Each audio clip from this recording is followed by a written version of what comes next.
and welcome to another bonus episode of Kill James Bond. I am November Kelly, joined as always by my friends Abigail Thorne and Devon.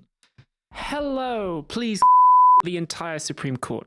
How you doing? Please the entire Supreme Court. You know what? I'll do one too. Please the entire Supreme Court.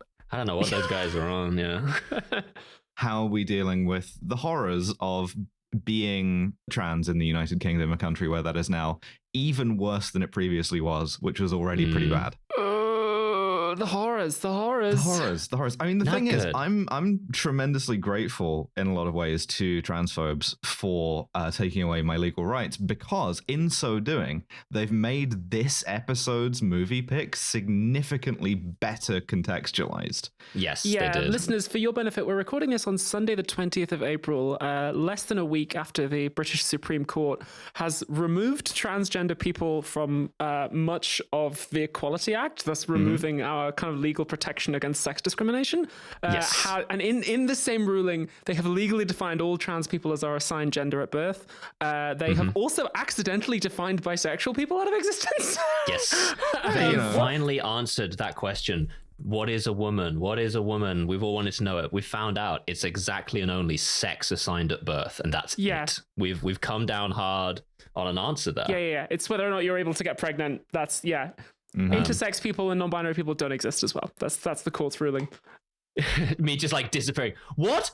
It's all biological sex. Yeah. A term that they explicitly refuse to define. the thing that is legal to discriminate on the basis of, the court declined to define. And it's like, great, Cool. thanks guys, thanks. You Amazing day. Yeah, so obviously Good work. these are sort of dark, barbarous, humiliating times, and I thought that my pick for religion season, which I made when just things were just shit rather than like worse, would be apt for this. And this is Andrei Tarkovsky's movie Andrei Rublev. And while this is still religion season and it is a religious movie, it's not, I would say, even primarily a religious movie. No, this is not about the religion in so much. Yeah, it's just like, how do you keep making art in the face of the horrors? Yes, yeah. I mean, so this is a biography. It's an epic film. It's an epic biography, iconic, you could say, of a Russian monk and artist of the 15th century called Andrei Rublev, of whom Real guy? Yeah, real guy, of whom almost nothing is known except his work. Like, perfect artistic legacy of like, the movies are the talking. If you want to go and like find out about Andrei Rublev, nothing is written about him apart Just from look like at the pictures. Yeah, look at the pictures, because he was an icon painter. He was a Russian Orthodox monk and icon painter. Icons very important in Orthodoxy, and you can see some of his surviving icons, which are very, very beautiful. And Tarkovsky has taken that kind of lack of biography and gone, okay, cool, what if I use this to make a 3-hour movie about all the stuff that I'm interested in? And he was right to do it. Can you tell us a little bit about Tarkovsky? Because this is my first Tarkovsky.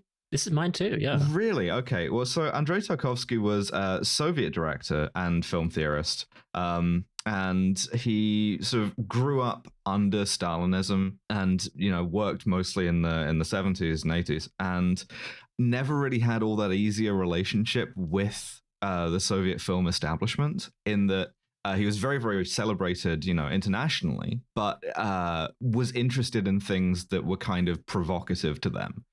Like Solaris, for instance, is a really like disquieting piece of sci-fi, or like Stalker, which is an adaptation of Roadside Picnic, prefigures a lot of kind of like post-Soviet stuff about collapse and ruin, right? As I understand it, this film was censored, wasn't it? Yes, it was. Yes, it was. Because the Soviet Union maintained a doctrine of state atheism, not just to say that the state doesn't take a position on religion, or that, the state doesn't engage with it, but to say that the state demands Is atheist. That this God stuff, bullshit. Not only do we have nothing to do with it, but we will actively work to repress it, right? And so, by the time that this movie came out, it was sort of like, things were a bit more liberal, but even so, this is an uncomfortable movie for a Soviet censor. And so it ended up being, repressed for, domestically for about a decade. And then I think like some version of it made it out. But internationally, it was released. And this was kind of why it has this kind of like wide acclaim, because it's a really good movie, but it's a movie that kind of found an audience more readily, through lack of censorship outside the Soviet Union. Like The People's Joker. Well, yes, exactly. It's sort of important to place this one in time as well, because this is like a 1966 movie. We've done a lot of 60s movies. This came out in the same year as like Thunderball. Yes. Right? Like this is what they were making over there. Yeah, I thought it was really weird where Andrei Rublev like went to Japan and shot a guy with a pen. That was really weird. First, you train hard and fast to become an icon painter. There's just like a woman in a bikini who just doesn't seem to be doing very much. She's presumably very cold. It's interesting because this is a film, and we're going to have to get into this because it is an awkward thing about it. That is a very Russian nationalist film. It is, yes. And it's a film that kind of one of the statements it's trying to make is about a kind of nature of Russianness, right? Like a kind of Russian identity. And that's something that, the USSR is, that's complicated by, but I'll be interested to talk about that when we get to it. Yes. The opening line of the film, though, made me laugh out loud because the opening line of the film is "Give me a strap," and I'm like, yes, I'm always saying this. I too am always saying all right. this. Yeah, for as long as it's still legal, we're all still saying this. Yeah.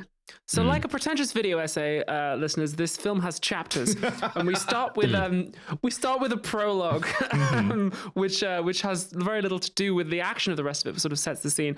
Where there's a hot air balloon that's being inflated outside a church next to a river. What year is this? It's somewhere around 1400. It's sometime in the 15th century. It's an allegory, right? It's like they had hot air balloons then? No. Well, no. This is a guy independently inventing a hot air balloon and being killed by it after seeing how beautiful the world is from above. Yes, because this is much like A Serious Man, which was also going to be one of my picks when it got around to me. This has a kind of like related but allegorical prologue, right? So it's these three guys trying to launch a hot air balloon from a church tower while this mob is like, that's witchcraft because I don't know what it is. Kill them. And I just think, at this point, almost anything could be witchcraft, as we know. Yes. And, any number of things. Hot air balloons, women, praying slightly differently, things of this nature. Yeah. There are others.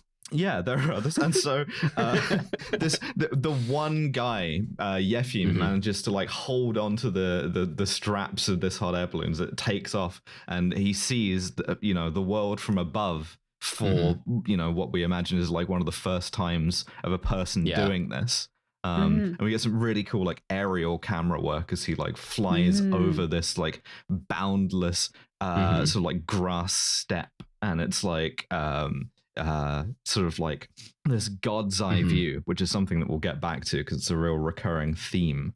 Then he goes Icarus mode. He crashes and dies. He does, yes. He does, yeah. Russian Icarus. He sees some beautiful nature, and then you notice that the ground is coming up rather quickly, and he just runs straight into it, and we assume is killed, if not by the impact, then by the angry mob. Because this is just like you understand how a hot air balloon works, is like there's the fire attached to it, but this is just like he's sewn a big balloon out of animal hides and held it over a fire for long enough for it to fill with buoyant air. So it's going down inevitably. Yeah. And the hot air balloon for when you don't give a fuck where you go. Yeah. And so this is the kind of allegory, right? Is any kind of Jesus take the wheel. Progress, invention, creation, innovation is sort of like it's from this country of ignorance, and it flies up, in this case literally from the church, and it gets a sort of like better view of everything, and then it comes crashing back down again. And at this point we then get the title card for the first episode, which is Buffoon. Yes. So love it. Yeah, fantastic, brilliant. So it's 1400. It's a little bit late for lunch, but we could probably sit down anyway. And we're with these monks, these icon painters. We've got three guys. They're traveling on the road to Moscow, and our three guys are everyone has two names because it's Russian. So we've got Kirill or Cyril. Yeah. We've got Andrei Rublev himself. And who's the third guy again? Daniel Chorny. Daniel. Also appearing in this film, Daniel. Yeah, rocks. I wonder if these three monks are going to have like different personalities that are representative of different kinds of relationships to art. Maybe. I don't know. Maybe. The thing that immediately stands out to me though is that, and this is quite unfortunate, the guy playing Andrei Rublev looks exactly like Logan Paul. He has a very Logan Paul Dead ringer. It's the little beard. It's the little beard. This is Logan Paul. This is the adventures of Logan Paul in medieval Russia, which is extremely funny. He's wearing a little Charizard card around his neck. He's going boxing. Yeah. Okay, all right. You know the drill. That's as much of this episode as I can let you listen to. If you want to hear the rest, Palm, Silver, Cross, Patreon.com, Kill James Bond, all one word. You know the deal.